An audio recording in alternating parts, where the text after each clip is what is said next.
Hey everyone, and welcome back. Today, we're learning about German dates and ordinal numbers. Don't worry, it's not as complicated as it might seem. Let's start with ordinal numbers.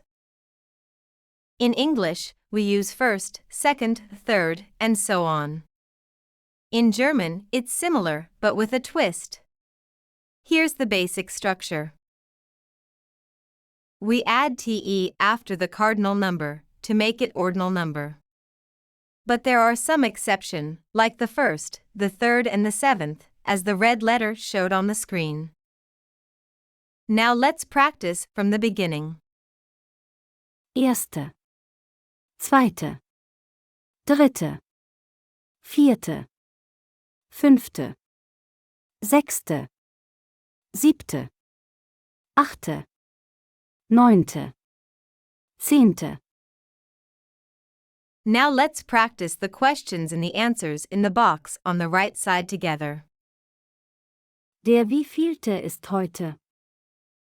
Heute ist der 5. Wann ist dein Geburtstag? Mein Geburtstag ist der 4.6. From the 11th to the 19th, we still add te and ste from the 20th. Let's practice with me. 11., 13., 18., 20., 26., 39., 80., 77., 91.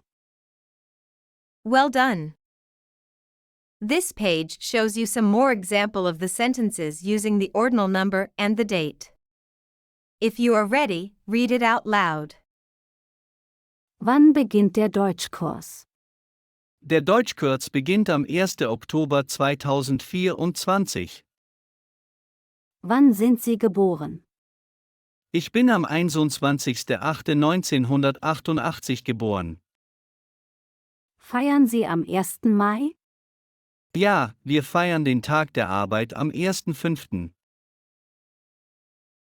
I bet you can now say the date and the ordinal number in German. If this video helped you out, hit that like button to show your support. For more German learning content, check out other videos on our channel and subscribe to Passadeutsch so you never miss a new lesson. See you next time.